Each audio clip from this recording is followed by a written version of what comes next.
Avant que cette vidéo ne commence, j'en profite pour faire 10 secondes de la petite publicité pour une vidéo que j'ai faite juste avant qui concerne mes 2 gros projets. Si vous ne l'avez pas vu, n'hésitez pas à aller y faire un tour puisque j'ai besoin de votre aide et que vous pouvez sûrement, peut-être, maybe, yeah it's possible, peut-être que vous pourrez m'aider.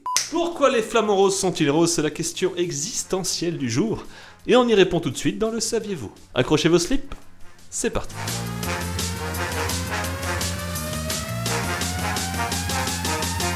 Bon, avant de répondre à la question, on va d'abord parler un petit peu du flamant rose. Le flamant rose, on le retrouve un petit peu partout. En Afrique, en Asie, en Europe et même en Amérique. Il fait partie de la famille des flamands, et en Europe, c'est la seule espèce de flamand présente. Bon, il reste encore quelques petites choses à savoir, comme par exemple, la femelle est plus petite que le mâle, que le flamant rose dort avec une patte en l'air, ou encore qu'il sait nager. Eh oui. Quand il veut se nourrir, bah c'est pas trop compliqué, il plonge son bec dans l'eau, et c'est ce dernier qui fera office de filtre, lui permettant par exemple de filtrer le sel contenu dans l'eau, ou encore de remonter ce qui constitue la plupart de son alimentation, c'est-à-dire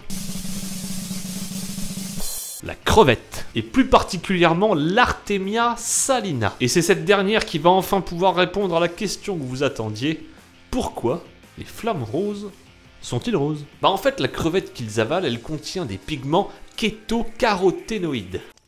J'ai rien compris.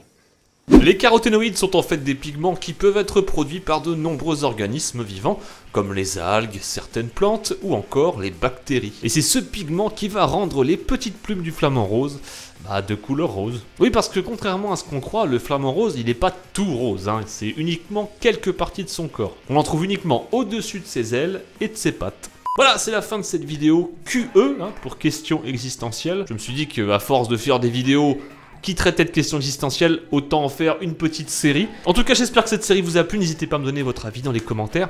Et surtout, si vous avez d'autres questions existentielles, vous me les mettez dans les commentaires. Passez tous un très bon week-end et n'oubliez pas, vous êtes awesome.